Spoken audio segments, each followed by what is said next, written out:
Leader Jeffries. Thank you, Leader Schumer. And before Leader Schumer was a man of the Senate, he was a man of the House. And so we always welcome you back over to the People's Chamber. Democrats, You sound like Nancy.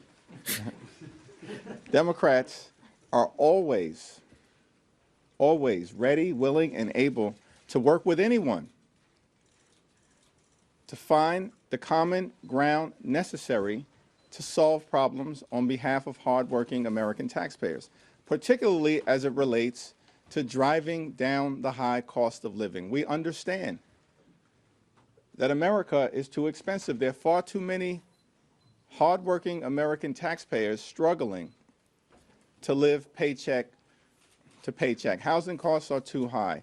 Grocery costs are too high.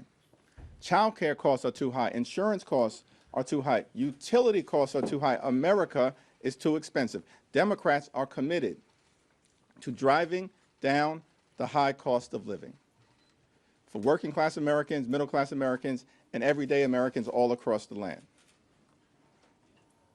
Our Republican colleagues are not serious about lowering the high cost of living.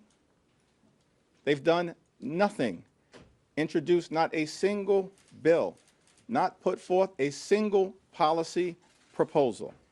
They've done nothing as it relates to lowering the high cost of living. At the same time, they are raiding the government, attempting to steal taxpayer money.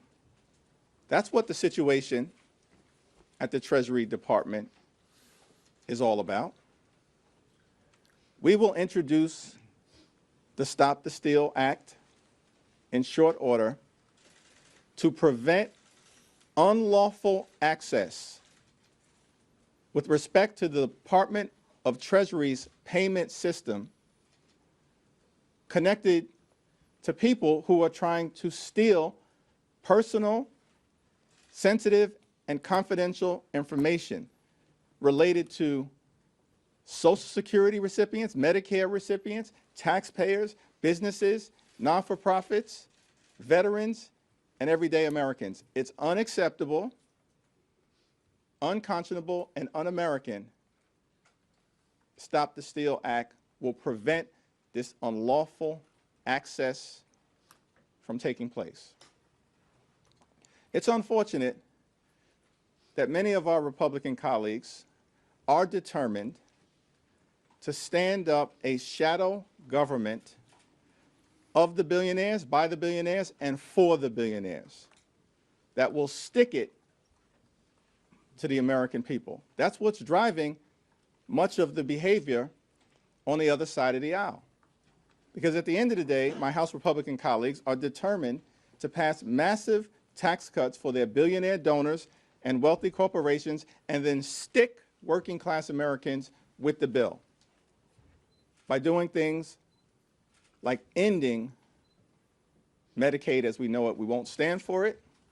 We will push back against it. And because we're confident that the American people are on our side, we will stop it.